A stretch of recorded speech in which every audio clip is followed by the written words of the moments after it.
யாவருக்கும் என்னுடைய அன்பின் வாழ்த்துக்களை தெரிவித்துக் கொள்கிறேன். என் விடியலில் அவர் சத்தத்திற்கு உங்கள் அன்போடு கூட வரவேற்கிறேன். லூக்கா எழுதின சுவிசேஷம் 14வது அதிகாரம் 28வது வசனத்திலிருந்து 30வது வசனம் வரைக்கும் ஒரு அழகான ஒரு காரியத்தை ஆண்டவராக இயேசு கிறிஸ்து கற்றுக் கொடுக்கிறார். திராணி இருக்கா இல்லையா என்பதை நம்ம பார்க்கணும்.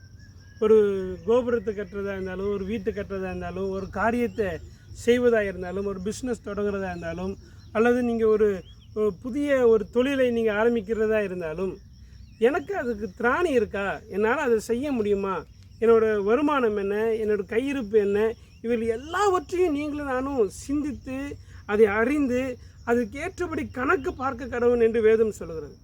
ஏன் ஆண்டவர் இது நம்மளுக்கு கற்றுக் கொடுக்குறார்? நிறைய நேரம் நம்ம நிறைய காரியத்தை முட்டாள்தனமாக செஞ்சு ஆசீர்வாதத்தை இழந்து தோல்வியில் கொண்டு போய் நின்று விடுகிறோம்.